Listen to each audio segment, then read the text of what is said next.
আজকে আমি এখানে 2 পিস মাছ নিয়েছি। এই 2 পিস মাছ আমি রান্না করে সবাইকে খাওয়াবো। তো কি করব তোমরা দেখো। আমি একটা মশলা তৈরি করে নেব, তার জন্য 2টো লঙ্কা দিলাম। লঙ্কাটা ভাজতে দেরি হয়, ওই জন্য 1 চামচ জিরে দিলাম, 1 চামচ ধনে দিলাম, 2টো এলাচ, একটু দারচিনি আর 3টে লবঙ্গ দিলাম। দেখো মশলাটা আমার ভাজা হয়ে গেছে। আমি এবার এটা নামিয়ে নেব, নামিয়ে ঠান্ডা করতে দেব। দেখো কড়াই চাপিয়ে কড়াইতে আমি তেল দিয়ে দিয়েছি। দেখো নুন হলুদ মাখানো হয়ে গেছে, তেলটাও আমার গরম হয়ে গেছে। আমি মাছটা ভেজে নেব।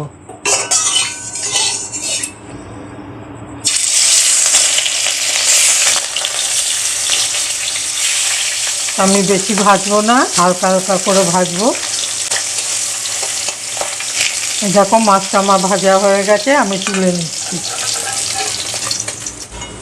আমি গাটি কচুটা কেটে নিয়েছি। কচুগুলো আমি ভালো করে কেটে খোসা ছাড়িয়ে ধুয়ে পরিষ্কার করে ধুয়ে নিয়েছি। এবার আমি গাটি কচুগুলো একটু সিদ্ধ করে নেব। দেখো এর মধ্যে একটু সামান্য নুন দিয়ে দিলাম। লঙ্কা, জিরে, ধনে, গরম মশলা সব ভেজে রেখেছিলাম, এটা আমি এবার বেটে নেব। এটা সিদ্ধ হয়ে গেছে, আমি এবার নামিয়ে নিচ্ছি। কড়াইটা গরম হতে হতে আমি মাছের কাঁটাগুলো ছাড়িয়ে নেব।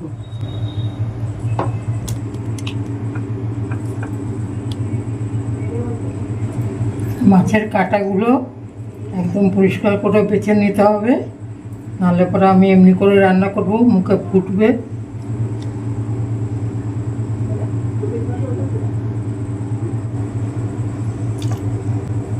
দেখো সুন্দর করে আমি বেছে নিয়েছি, একটাও কাটা নেই। আমি আর একটু তেল দিয়ে নিচ্ছি এর মধ্যে।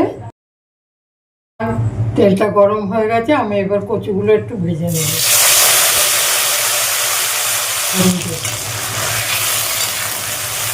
ভারিয়ে দে, এগুলো আমি হালকা হালকা ভেজে নিয়েছি, এবার নামিয়ে দিচ্ছি। কচুগুলো একটু বেশি সিদ্ধ হয়ে গেছে, তোমরা একটু কম করে সিদ্ধ করো। মধ্যে আমি আর একটু তেল দিয়ে দিচ্ছি। এদিকে অল্প 2টো কালো জিরের ফোড়ন দিচ্ছি। এর মধ্যে দেখো এখানে পেঁয়াজ, আদা, রসুন, টমেটো বাটা আছে, এটা আমি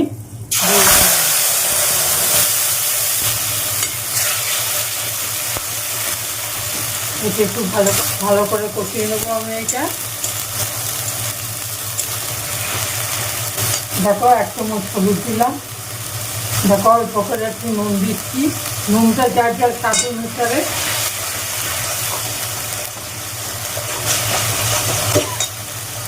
এবার দেখো 1 চামচ ধনে গুঁড়ো, 1 চামচ জিরে গুঁড়ো,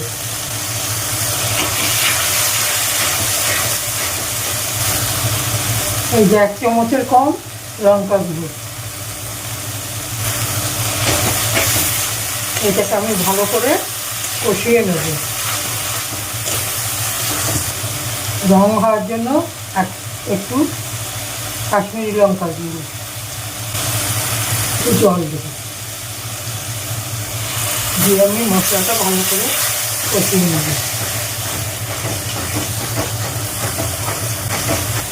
দেখো 2 পিস মাছ আমি গুঁড়ো করে রেখে দিয়েছি কাটা বেছে, এটা এখন এর সঙ্গে দিয়ে ভালো করে কষিয়ে দেবো।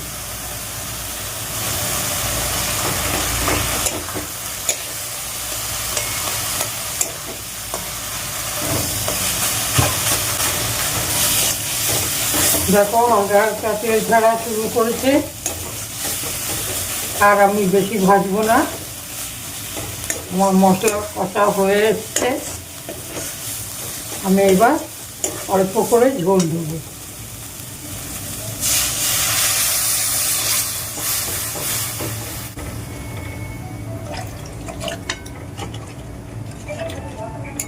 ঠিক আছে, দেখো একদম অল্প করে ঝোল দিলাম। যেহেতু আমার কচুটা বেশি সিদ্ধ হয়ে গেছে, ওই জন্য আমি ঝোলটা একদম কম দিয়েছি। দেখো কচুগুলো দিয়ে দিলাম।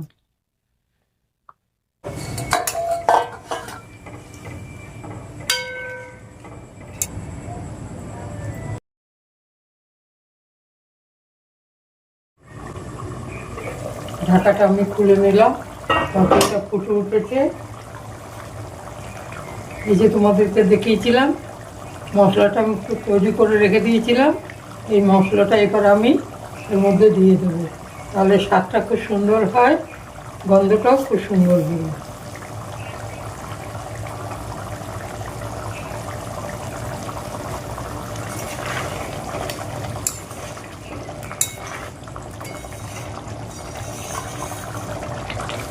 এর মধ্যে আমি একটু শাহি গরম মশলা দিয়ে দিচ্ছি, তাহলে গন্ধটা আরো সুন্দর হবে। দেখো হয়ে গেছে। আমি ঝোলটা আর কমাবো না, কারণ যেটুকু ঝোল আছে কচুতে টেনে নেবে। দেখো হয়ে গেছে।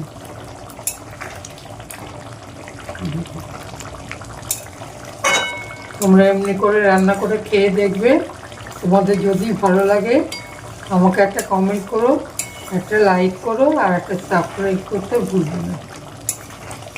দেখো আমার রান্না কমপ্লিট হয়ে গেছে, আমি গ্যাসটা বন্ধ করছি।